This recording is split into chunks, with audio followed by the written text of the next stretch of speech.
Você já ouviu falar em intolerância à lactose? Pois é, acredito que sim. Mas o que significa isso, Diego? A intolerância à lactose é o seguinte: você ingere a lactose, que é um carboidrato, e aí pela ausência da lactase, que é uma enzima que vai fazer a conversão da lactose, né? Pela ausência ou pela pouca concentração, pela pouca quantidade, a lactose ela começa a fermentar, e aí você começa a ter inchaço, ter cólica, ter dor, e daqui a pouco você vai no banheiro e aquela diarreia descomunal e vai ter que passar a escovinha, é nojento. Não, tudo bem, parei a brincadeira, acabou. Meu nome é Diego Viana Gomes, se inscreve aqui no canal, dá o like no vídeo, ativa a notificação, que hoje a gente vai falar sobre um assunto maravilhoso e que todo mundo gosta do brigadeiro, que é o carboidrato.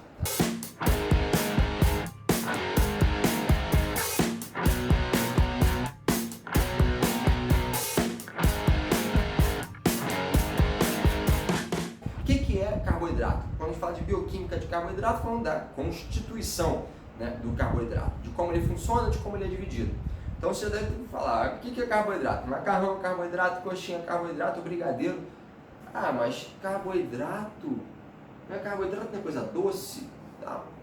Não necessariamente, não vai ter só o gosto doce. O carboidrato ele foi descoberto a partir do açúcar, por isso que chama sacarídeo. Sacarídeo vem a origem da palavra significa doce, tá? Por isso que tem esse nome até hoje, mas você pode se alimentar lá de um conjunto de carboidratos, né, com adição de sal, como é o caso do macarrão, como é o caso da coxinha, e não necessariamente vai ter só o sabor doce. Então, cuidado para não se confundir com relação a isso. Os carboidratos eles têm várias funções que não são energéticas. Mas antes de a gente falar das funções, vamos falar da estrutura. Tá? O carboidrato ele tem a parte básica, que pode ter de 3 a 7 carbonos. Tá? E aí ele pode ser um aldeído, tá? Ou pode ser uma cetona. E o que quer dizer isso, aldeído, cetona, química, que doideira? Não, vamos descomplicar. Seguinte, o carboidrato ele pode ter 3 carbonos, e aí a gente chama de triose, tá? Se ele tiver uma dupla ligação na extremidade, é um aldeído, a gente vai chamar de aldose. Se tiver uma dupla ligação num carbono que não tiver na estrutura, nas extremidades, nós vamos chamar de cetona, tá? E aí, na nomenclatura, a gente vai botar cetose. Então, um exemplo, se tiver 3 carbonos, estiver na extremidade um aldeído, a gente chama de aldose, então é uma aldotriose. Entendeu? Se tiver no centro, a dupla ligação, ela é uma cetotriose, porque 3 carbonos, dupla ligação no meio. Legal? Agora é o seguinte, se tiver 6 carbonos, um monossacarídeo, ou seja, uma única molécula de açúcar com 6 carbonos, e aí tem uma ligação lá na pontinha. Qual é o nome quando a ligação é na ponta? A gente chama de aldoexose, porque são 6. Agora, se a ligação dupla estiver no centro, nós chamamos de cetoexose. Essas moléculas com 6 carbonos, nós conhecemos como frutose e glicose, tá bom? São as moléculas que mais conhecemos aí no nosso dia a dia.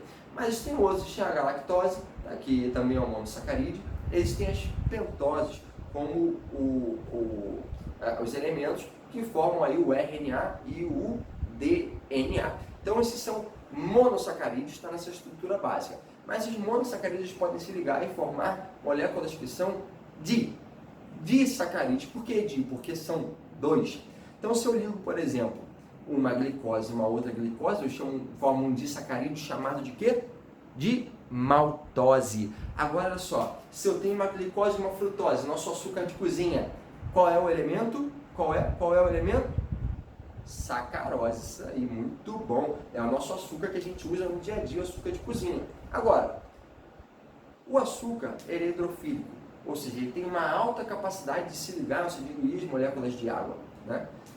Se a gente tivesse o açúcar livre no nosso corpo, nós teríamos que reter muita água, né? E aí o que o nosso organismo faz inteligentemente? Liga uma molécula de carboidrato uma à outra.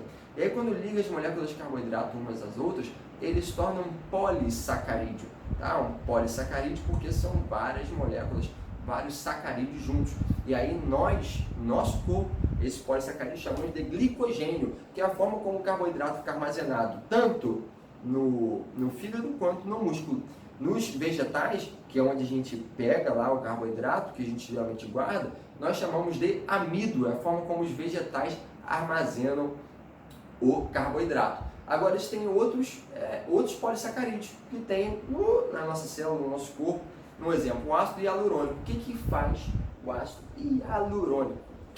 Ele faz adesão celular, ele mantém as células próximas, coladas umas às outras. A heparina, que é um importante anticoagulante, tá bastante importante aí quando a gente vai fazer a coleta de sangue, por exemplo. Aí a gente vai lá no tubinho, tira o sangue, o tubo está todo heparinizado, cheio de heparina, não permite que o sangue coagule. Agora tem uma aí importante, que você conhece, a quitina. Quitina é um carboidrato que forma um exoesqueleto, né? Ou seja, forma a estrutura de alguns animais, né? de alguns artrópodes, né? Como é que eu vou dizer a palavra artrópode? Então, por exemplo, você chega lá na baratinha, você pisa, faz aquele barulhinho que quebra, sabe aquilo ali? É o carboidrato, né? Quitina que você está quebrando. Agora tem um outro carboidrato muito interessante. Você já viu o elefante comendo carne? Girafa? Nunca viu? Cavalo, boi? E eles são gigantes. Por quê? Eles só comem mato. O que tem no mato que eles comem? Tem um carboidrato chamado celulose. Você come carboidrato, você come alface, né? Você come qualquer verde aí. Eu lembro um verde aí que eu esqueci agora. Couve, qualquer tipo de carboidrato de verde aí que seja fibroso, né? Que tenha pouco carboidrato. Couve não tem mais pouquinho. Mas alface. O alface ele tem pouquíssimo carboidrato disponível para a gente. Por quê? Nós não conseguimos digerir esse polissacarídeo, que é a celulose. Nós teríamos que ter uma enzima chamada celulase, que só os ruminantes têm. Por isso que esses animais, como a vaca ou o cavalo, conseguem comer o mato e ganhar peso, ser muito grande. Porque ele consegue utilizar a celulose, que é o carboidrato que contém esses vegetais. Nós não. Esses alimentos aí como fibra ajudam na digestão, mas nós não conseguimos absorver ou quebrar esse polissacarídeo, que é bastante importante, tá ok? Então essa é a bioquímica básica dos carboidratos, alguns carboidratos simples para nós termos uma ideia geral, e a ligação, quando a gente fala de dois monossacarídeos, para não esquecer, por exemplo, uma molécula de glicose com outra molécula de glicose, elas se ligam através de uma ligação, tá? Uma ligação acontece também por uma perda da molécula de água glicosídica entre duas moléculas glicídicas, tá ok? Então, ó, gostou? Entendeu? Se teve dúvida, bota aí nos comentários, eu vou ajudar na medida do possível. Já curte o vídeo, não esquece, se inscreve no canal, ajuda a gente a divulgar, ativa o sininho para receber o próximo. Até lá, beijo!